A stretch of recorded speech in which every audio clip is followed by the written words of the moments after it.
During the summer I did a 1-week documentary course. It's a pilot project where there are 15 young people aged 18 to 19. And basically we had to produce a documentary and we had 4 themes. Vintage fashion, comics, homelessness and graffiti.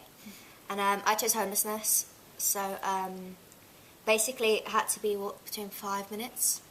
And we got professionals from the Brit School, Ken and Julian.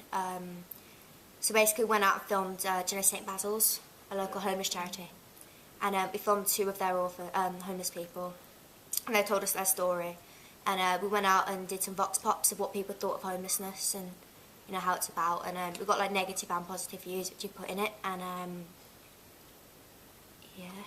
And you were the main editor, weren't you? Yeah, I was the editor, and we had 3 camera assistants and spoon people, and that was it. I did it in Bar. We had 1 day of filming and 2 days of editing. Well, 1.5 days of editing, I think. So it was like a really tight deadline, and it turned out pretty good. But we're not allowed to distribute it due to the rights of the homeless person. So it hasn't really, you know, had that much of an impact being distributed, but it's for our portfolios and things, so. Any other questions?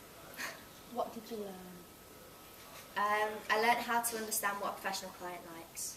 You know, how to sit down with them and, you know, understand how to do things. I learned a more professional sort of point of view because when Ken was looking over it and saying, well, actually, if you did this, and, you know, like the little things that make it more professional.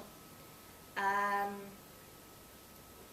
learned how to be part of a group and how to work to really tight deadlines. And I learnt a lot about the homeless charity and how people live and see from other people's perspectives of vox pops and things.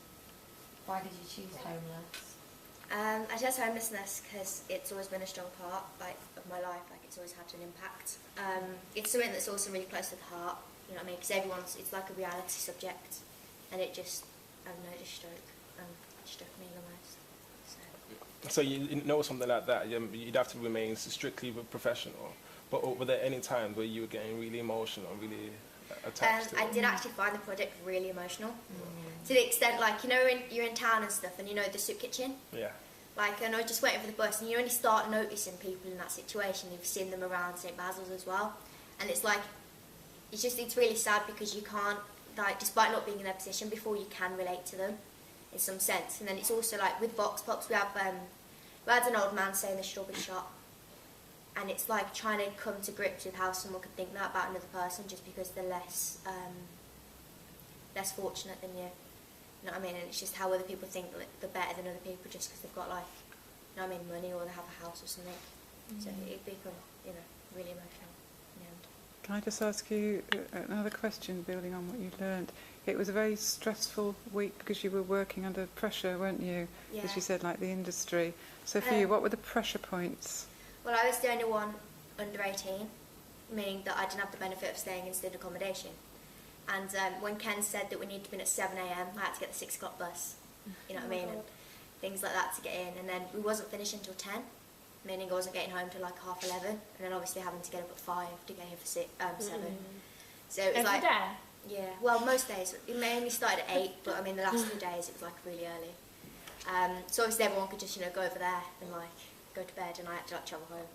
But main stress was that because there was like 3 hours worth of footage and vox pops and you know, general point of view things, meaning that I had to incorporate that all into a 5-minute video, get all the information, and like make it interesting, and like find royalty-free music as well, which was really hard. But I think like it all came out really well, and like because it was only in a small group of 4. It was quite challenging because you're trying to sort of make a better piece than the other people. If that makes sense. Was healthy competition? Yeah.